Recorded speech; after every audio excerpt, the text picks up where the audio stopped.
I brought Jason Buttrill in. He is the chief researcher for the Glenn Beck program and also the head writer for Glenn TV on Wednesday night specials.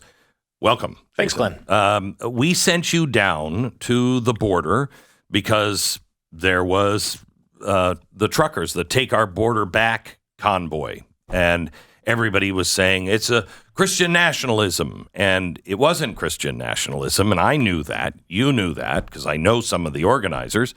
And I thought there's no way unless it's infiltrated. And so we set you down with a camera crew. And his story turned out to be nothing. Yeah. However, you came back a changed man. I hate to say that I was completely black-pilled, but I mean, it's a big change. Yeah, big change. You walked in. He still doesn't have hair. I mean, I'm going to say it's completely changed. Yeah. How dare you? But you came back and you were like, Glenn, I have to show you. I can't even explain what I learned.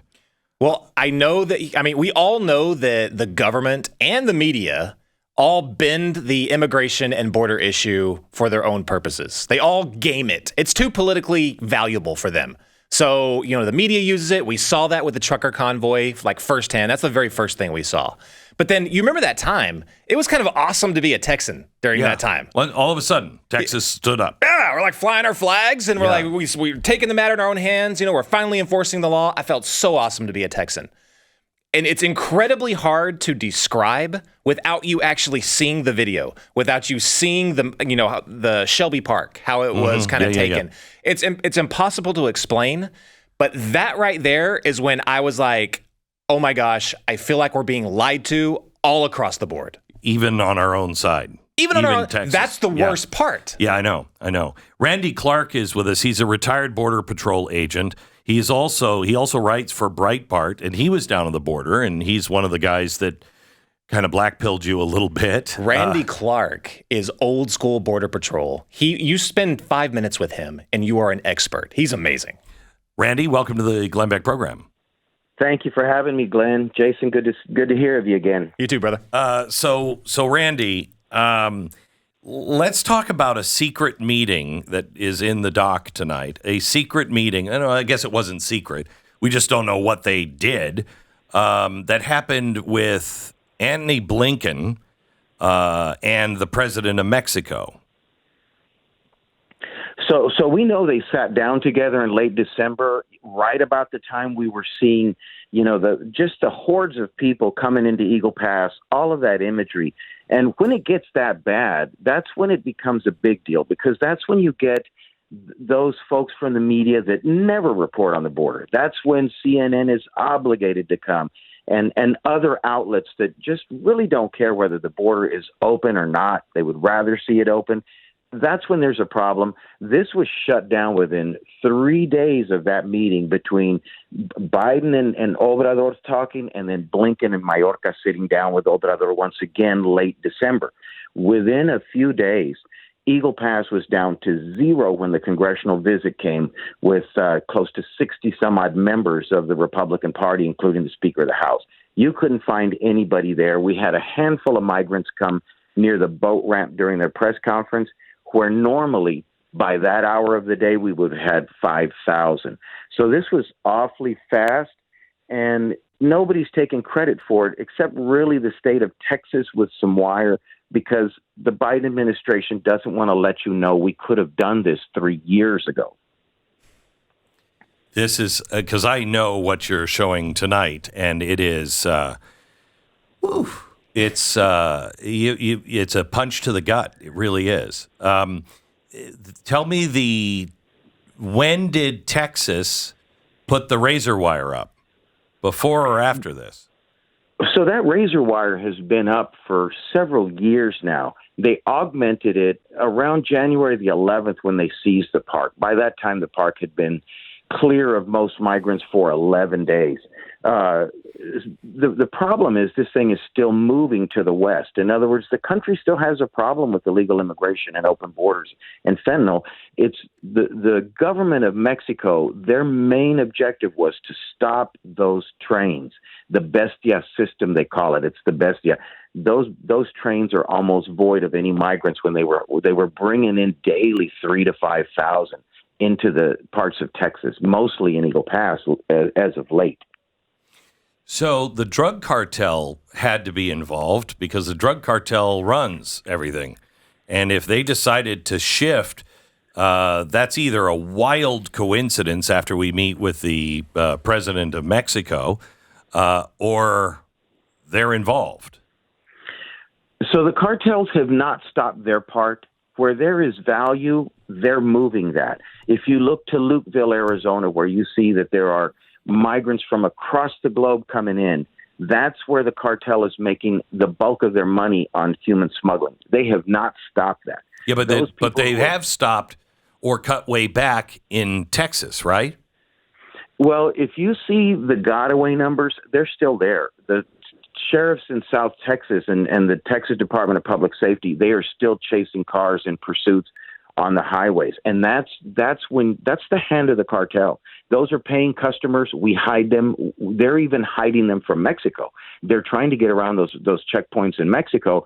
Mexico's finding them in semi-tractor trailers, just like the Border Patrol finds at their checkpoints. It's now a game of cat and mouse in Mexico with the cartels, like it is in the United States. So the cartel's still trying to beat this Mexican government initiative, and they're doing it by moving west because that was not hindered. But they are moving more of their migrants to the west, and we see those numbers coming up where Texas is remaining low. There are tens of thousands of soldiers that Mexico has placed towards this endeavor. If they just keep the people off the trains, you can take away about 5,000 per day from the equation. So we're seeing that. We're seeing crossings of 5,000 to 6,000 a day, where we were seeing up to 10 and 11 and 12 during December, right before the meeting between Blinken, Mayorkas, and Obrador. I saw that yesterday it was reported that two groups of people were taking Ubers across the border. I don't know who would have done that, but their cars were shot up. One person was killed because it was the cartel, because they didn't ask permission to come across the border. Is that universal across the border? You know, it is universal, and that's really what's at stake that we cannot lose sight of, is that this cartel, they're going to make money doing whatever they can, whether it's extortion, whether it's robbery, whether it's fentanyl, whether it's migrants.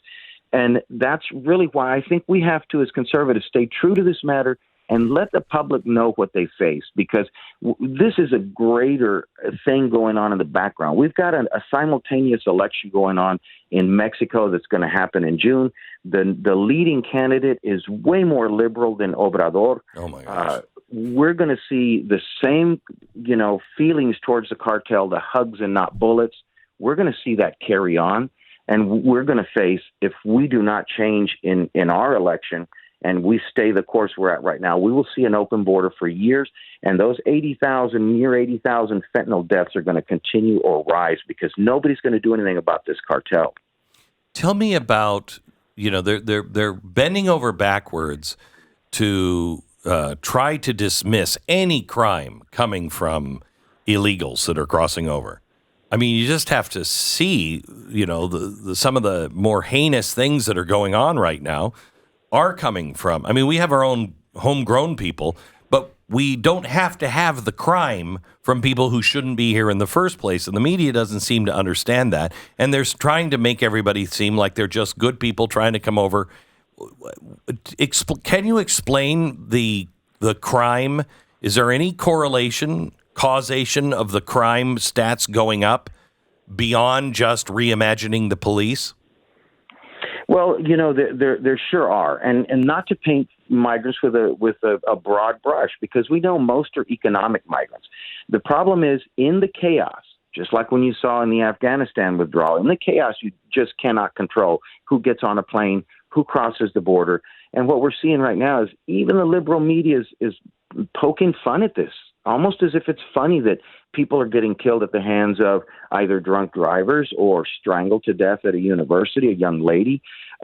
They're making light of that. And what we see on the official side is, well, the only person responsible for that crime is the murderer. Well, you hear that because there was no gun. If there was a gun, well, then it would have been the gun. But it wouldn't have been this. This administration is not going to take any responsibility for what they have unleashed on America. And I say unleashed because I was in the Border Patrol when Ronald Reagan was president, and I left at the end of the Trump administration in August of 2020, right at September. This has never existed. What I have seen in the last 3 years, I have no advice to give Border Patrol agents I meet while I'm out on the job, that are just getting started, because I don't have experience. I spent 32 and a half years in the Border Patrol. I cannot tell them how to cope with this because we never saw it before. I don't want folks to lose sight of this, that this is extremely dangerous. And you see the Democrat mayors tapping out for a reason. We have neglected every major immigration law or protection that we have in there, such as public charge or public health issues. We have forgotten about everything, and the crime we have forgotten about as well. Some of the gangs coming in from Venezuela, they are masters at moving into other countries. They did that when they left Venezuela. They did that in Colombia. They did that in Peru. They know how to take over the organized crime in that country, and they do it with extreme violence. And I think we're going to see that in some of our bigger sanctuary cities coming up. These poor law enforcement that are already defunded in those areas are not going to be able to cope with it. Yeah, America's never seen anything like Haiti before, and we're on that track. Randy, thank you so much. I appreciate it. Thank you for all of your help on the doc and informing us and helping us to figure out what's really going on. Thanks for everything you do and have done. Randy Clark. Thank you, Glenn. Thank you for having us. You bet. Bye-bye. Bye-bye.